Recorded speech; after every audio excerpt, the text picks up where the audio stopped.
یا صاحب الزمان یا وارث قرآن، کہا رہتا ہے سجدوں میں طولانی، اسے لذت آتی ہے۔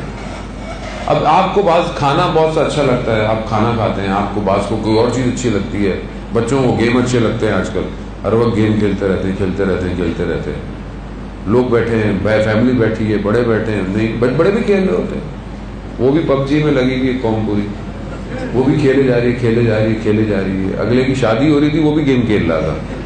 کیوں؟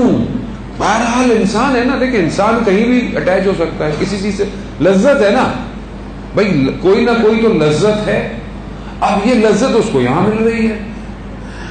اب یہی جو انسان کو لذت ہے، کیونکہ جوان ہے اس لیے مجھے جوانوں کی مثال دینی پڑتی ہے۔ اب یہ جو لذت مل رہی ہے، شاید کہیں کباب کھانے میں ہو، کہیں کھانا کھانے میں ہو، کہیں جوس پینے میں ہو، دور جاتا ہے آدمی ایک چائے کا کپ پینے، بہرحال آپ لوگ تو شاید کم پیتے ہوں، کراچی والے زیادہ پیتے ہیں چائے پینے آدمی دور جاتا ہے۔ کیا ہے لذت؟ کتنی دیر؟ اتنی دیر ہے کہ جتنی یہ صرف زبان چکھے گی، بس زبان کے بعد ذائقہ ختم، سب ایک جیسا ہے۔ مریض ہو جائیں، دنیا کا بہترین کھانا کھلا دیں، اس کو لذت ہی محسوس نہیں ہوتی۔ کیوں؟ مریض ہے۔ اب کیوں نہیں اسے لذت ملتی کہ یہ رات کو کھڑا ہو، ایاک نعبد و ایاک نستعین، ایاک نعبد و ایاک، تیری ہی عبادت کرتا ہوں، تجھ سے ہی مدد مانگتا ہوں۔ کیوں نہیں لذت ملتی؟ کیونکہ مریض ہے،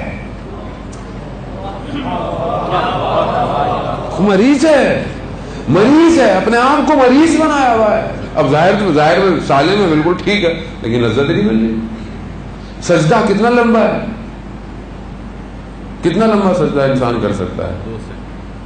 2 سجدے تو نماز کے۔ شکر کا سجدہ کتنا کرے گا؟ کتنی دیر سر رکھے گا؟ اس سر رکھنے میں بھی دماغ کہیں اور ہوتا ہے۔ فائدہ جہاں صنم کی طرف دل جھک رہا ہو، یہ سجدے کیا لے کے جائیں گے آپ؟ اندر کچھ اور ہے، سجدے خدا کو کر رہا ہے، لیکن وہ بھی طولانی نہیں ہے۔ 100 دفعہ شکر للہ ہوتا ہے سجدے میں ہم سے،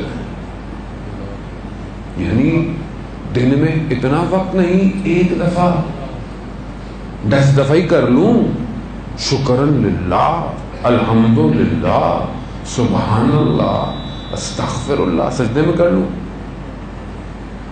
اس کا مطلب کیا ہے؟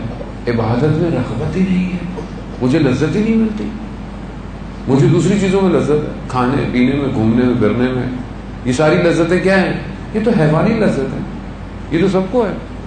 اگر یہ ایک کھانا پینا اٹھنا بیٹھنا اس قابل نہیں کر رہا کہ تم اس کی عبادت میں کھڑے ہو، تو یہ پھر آپ کے کسی کام کا نہیں۔ جبکہ کیا حدیث تو لانی ہے، وقت نہیں میرے پاس، کہ وہ کائنات کی شہزادی کھانے سے پہلے 14 چیزیں تعلیم فرما رہی ہیں، جہاں آداب ہیں، جہاں معرفت ہے کھانے کی۔ معرفت کیا؟ یعنی تم یہ دیکھو کہ یہ خدا نے جو تمہیں ایک لقمہ دیا ہے، یہ جو سبزی ہے، یہ جو پھل ہے، یہ جو جانور ہے، یہ کیسے بنا؟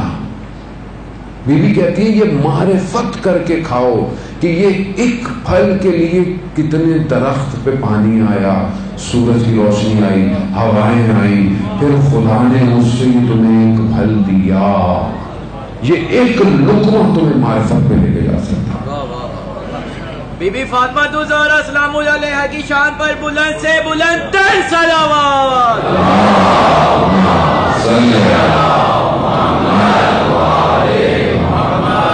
ادارے محترم خوب سمجھنے کی کوشش کریں، یعنی ایک لقمہ انسان کو کمال پہ لے کے جا سکتا ہے۔ اور ظاہر ہے جب یہ لقمہ صحیح نہیں ہوگا تو یہ حرام کی طرف بھی لے جائے گا۔